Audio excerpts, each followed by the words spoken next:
మంత్రహీనం క్రియాహీనం భక్తిహీనం సాయీశ్వర యత్ పూజితం మయా దేవా పరిపూర్ణం తదస్తుతే అనయా ధ్యానాన షోడశ పూజాం సర్వం శ్రీ సాయినాథ చరణారవిందార్పణమస్తు. శుభం భవతు. శ్రీ షిరిడి సాయి ప్రసాదం శిర్షాపణమి. అక్కడ నక్షత్రం పూర్తి మాకు ఇచ్చేయండి. అలాగా పంచగురువుని జైకారం చెప్పాలి. జైకారం చెప్పండి అందరూ. శ్రీ పంచగురువు చూడండి. శ్రీ దత్తాత్రేయ స్వామికి జై. శ్రీ శ్రీపాద శ్రీ వల్లభ స్వామికి జై. శ్రీ నృసింహ సరస్వతి స్వామికి జై.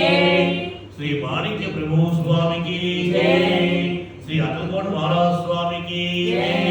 శ్రీ సమర్థ సద్గురు సాయినాథ్ మహారాజ్ కి జై.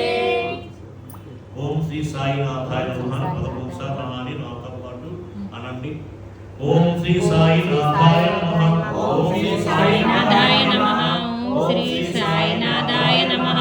ఓం శ్రీ సాయినాథాయ నమః. ఓం శ్రీ సాయినాథాయ నమః. ఓం శ్రీ సాయినాథాయ నమః.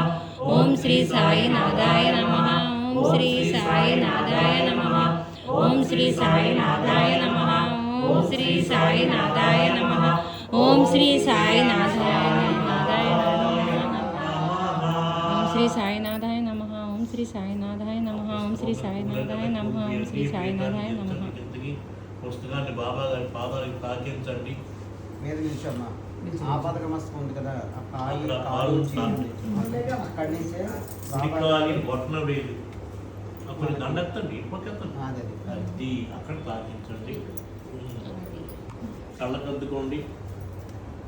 వ్యాసపీఠం దించండి.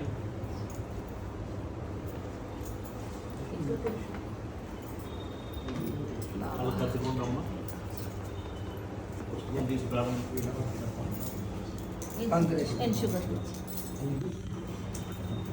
శ్రీ సాయి సచ్చరిత్ర ప్రారంభించే ముందు రెండు ముఖ్యమైన విషయాలు తెలియజేయాలి. ఈ గ్రంథాన్ని అన్నా సాహెబ్ దాబోడ్కర్ అన్నది మరాఠీ భాషలో రచించారు. దీన్ని తెలుగులో మన శ్రీకాకుళం జిల్లా ఇచ్చాపురం వాసులైనటువంటి పత్తి నారాయణరావు గారు రచించారు. ఈ పీఠాన్ని రూపకల్పన చేసింది శ్రీ దుర్గా ఢిల్లీలో గురుసాయి. ఈ పూజా విధానాన్ని రూపకల్పన చేసింది శ్రీ వేగేటి శ్రీనివాసరావు గురుసాయి. ఈ పీఠం యొక్క వ్యవహారాలు చూస్తుంది శ్రీ కృష్ణమోహన్ సాయి తదితర బృందం. వాళ్ళకి ధన్యవాదాలు తెలియజేసుకుంటూ పారాయణం ప్రారంభించుకుందాం. ఓం శ్రీ సాయినాథాయ నమః. దీంట్లో కొంతమంది మీకు తెలిసిన వాళ్ళు ఉన్నారు. ఇప్పుడు చెప్పిన వాళ్ళు ఈ పుస్తకం రాసింది మన బాబా గుడి పంతులు గారు, శ్రీనివాస్ గారు. తర్వాత కృష్ణమోహన్ సాయి అనేది మీకు తెలిసినప్పుడు తెలియాలి కదా.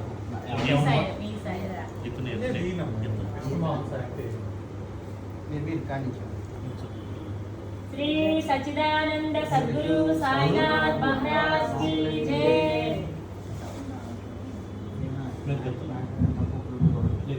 శ్రీ సాయినాథాయ నమః. శ్రీ సాయి సచ్చరిత్ర 3వ రోజు పారాయణం శనివారం 16-17 అధ్యాయం. బ్రహ్మజ్ఞానం మీద ఆత్మ సాక్షాత్కారం యోగ్యత బాబా వారి వశిష్ట్యం బ్రహ్మజ్ఞానం. గత అధ్యాయం రోజులో తన మొక్కునట్లు చెల్లించడం బాబా దాని వ్యక్తిగా ఆమోదించడం చెప్పింది.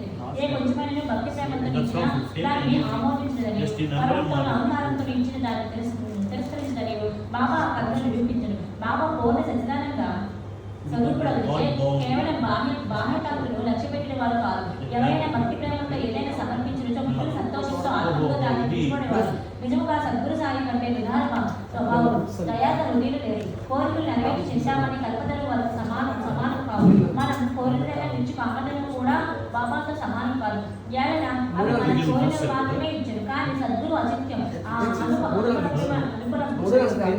అనుపలభ్యమైన ఆత్మ సాక్షాత్కారం ప్రసాదించింది. ఒకనాడు ఒక ధనికుడు సాయిబాబా వద్దకు వచ్చి బ్రహ్మజ్ఞానమును ప్రసాదించమని ప్రతిమాలను ఆ కథ ఇచ్చి చెప్పుదు.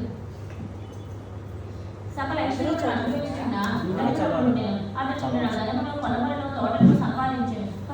వారిని అనేక మంది సేవకులు ఉండేవారు. బాబా కీర్తి వారి చెవులు పడగానే చిరిగిపోయి బాబా పాలనపై పడి బ్రహ్మజ్ఞానాన్ని ప్రసాదించమని బాబాను వేడుకొనదని తన స్నేహితుడు చెప్పాడు. తనకు వేరేమీ వలదని బ్రహ్మజ్ఞానం పొందిన తన వ్యక్తి సంతతం కలిగినని చెప్పాను. ఆ స్నేహితుడు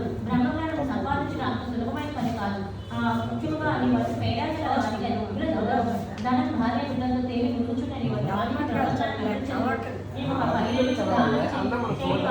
నీవు బ్రహ్మజ్ఞానంలో ఎదుగునప్పుడు నీ కొరకు నెరవేర్చి వారి సార్ ఒకసారి ఎక్కడున్నది చెప్పరా? ఆమె ఎక్కడున్నారు? బాబాను చూసి వారి కాళ్ళకు సాష్టాంగ నమస్కారం చేసినట్టు బాబా ఇక్కడికి వచ్చిన వారికి ఆలస్యం చేయక బ్రహ్మను ప్రయాణించని వ్యక్తిని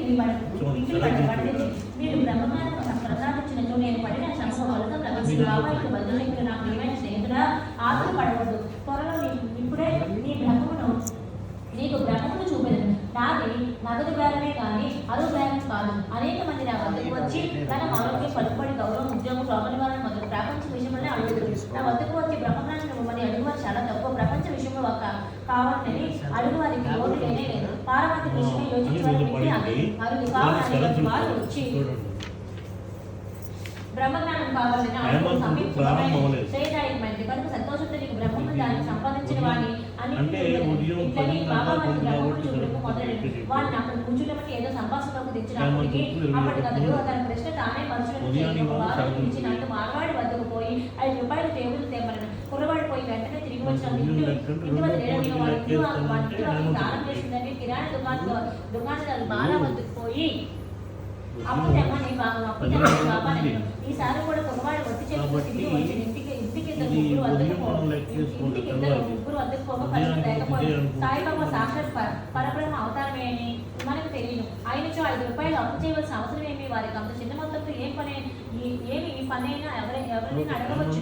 వారికి ఆ డబ్బు అవసరమే లేదు. మరియు బాల ఇంటి వద్ద లేదని వారికి తెలిసే ఉంటుంది. ఇది అంతయో బ్రహ్మజ్ఞానం కోరి వచ్చిన వారి కొరకే జరిపించి అందరు ఆ పెద్ద మనిషి వద్ద నోట్లు కట్ట ఉంటుంది. అతనికి నిజంగా బాబా వద్ద నుంచి బ్రహ్మజ్ఞానం కావాల్సి ఉండొచ్చు. బాబా అంత ప్రయాస పడుతున్నాడు ఊరకనే కూర్చున్నాడు.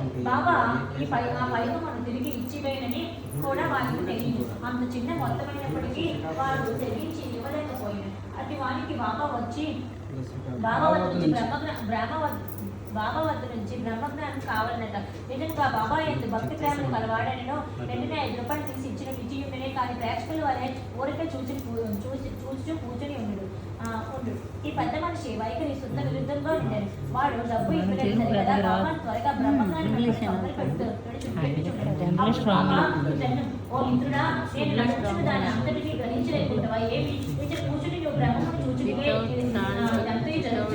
సూక్ష్మంగా విషయం ఇది. బ్రహ్మను చూచుడికి 5 వస్తువులు సమర్పించడం. అవి ఏమైనా 1 పంచప్రాణములు, 2 పంచనిర్ములు, 3 మనస్సు, 4 బుద్ధి, 5 అహంకారం. బ్రహ్మజ్ఞానం మీద ఆత్మసాక్షాత్కారం దారి చాలా కఠినమైనది.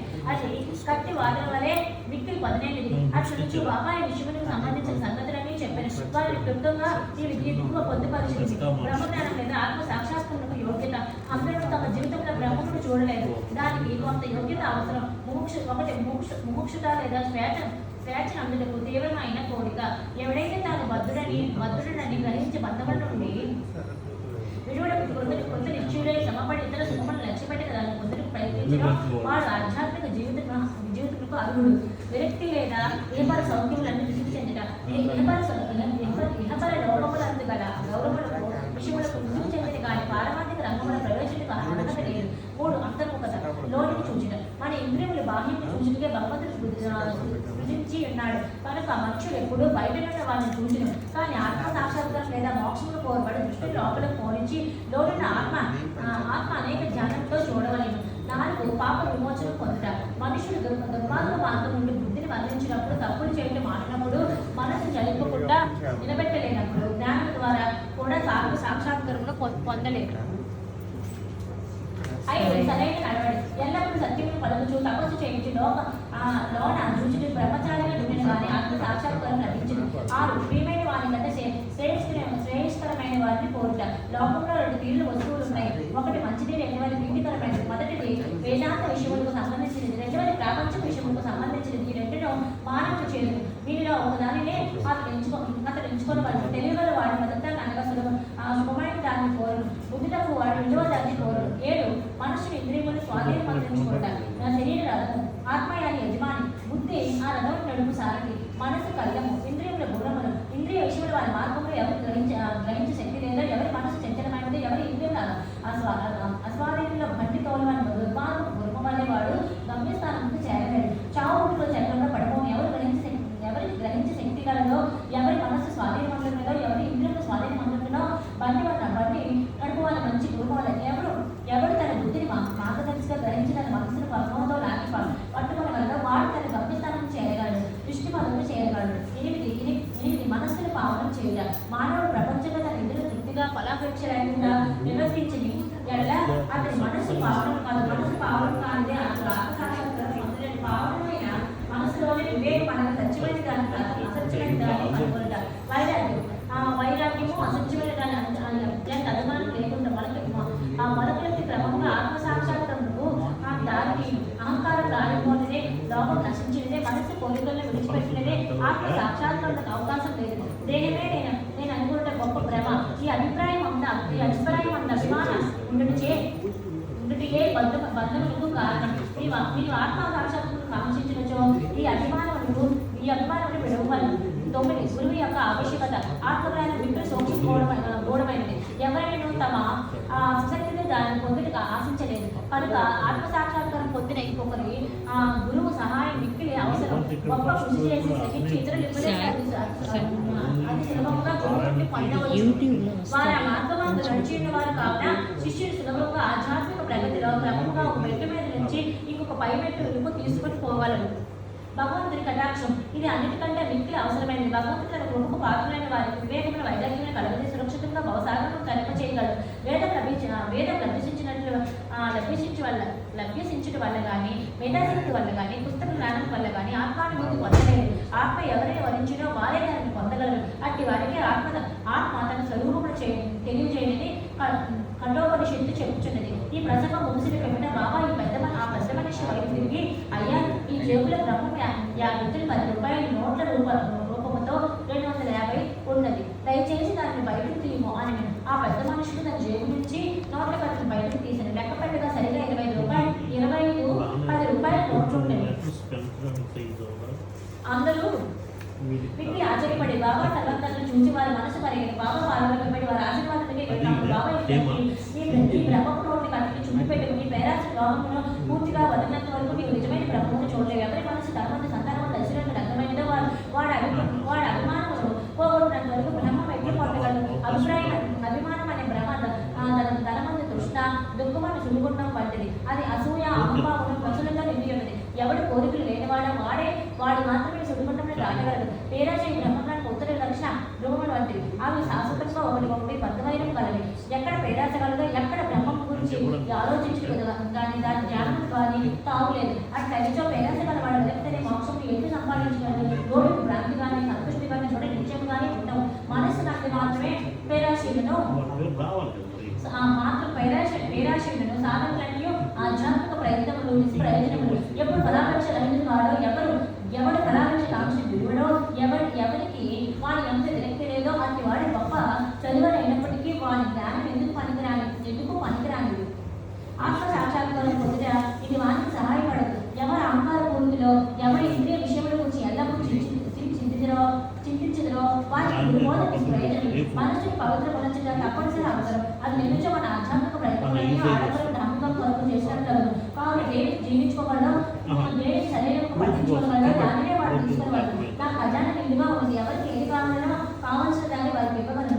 కానీ వారికి నిమిషం యోగ్యత కలదా లేదా అని నేను మొదట పరీక్షించవలను. నేను చెప్పిన జాగ్రత్తగా పెంచడం తప్పక వెళ్ళిపోతుంది. ఈ మసీదులో ఎప్పుడు అసలు ఒక అతని ఇంటికి వచ్చినప్పుడు ఇంట్లో వాళ్ళ స్నేహితులు వస్తువులు అతనితో పాటు ఇందులో పాల్గొన్నారు. మసీదులో ఉన్న వాళ్ళని బాబా పెద్ద మనుషులకు చేసిన ఆధ్యాత్మిక ఇందులో పాల్గొని బాబా ఆశీర్వాదాలు పొందిన పెద్ద ఆశ రెండు వారందరూ ఆ పెద్ద మనుషులతో సహా మిక్కి సంతోషంతో సంతృప్తి చెందిన వారే వెళ్ళిపోయింది. బాబా వారి వశిష్ఠం అనేక మంది సన్యాసులు ఇంటి నుంచి వెళ్ళారు. అడవిలోని ఊళ్ళలోనూ ఆశ్రమంలో ఒంటరిగా ఉంది. జన్మ రాజ్యం కానీ మోక్షంలో కానీ సంపాదన కలిగింది. వారి తల్లి గురించి ఆలోచించుగా ఆత్మానుసంధానం అంతే వెలికి ఇందులు. సాయిబాబా అటువంటి వారు బాబాకి ఇల్లు కానీ భార్య కానీ సంతానం కానీ బంధువులు కానీ లేదు. అప్పటికి వారు సమాజంలో ఉండేవారు. బాబా 4 ఇంటి నుంచి భిక్ష చేసి ఎల్లప్పుడూ వేప చెట్టు పెంచేవారు. లౌకిక విషయం మంత్రి మక్కులైన జగరికి ప్రపంచం ఎట్లు ప్రవర్తించవాలని బోధించేవారు. ఆత్మ సాక్షాత్కారం పొందిన పిమ్మట కూడా ప్రజాక్షేమంకే పాటుపడి సాధువులు యోగులు మిగిలి అరదు.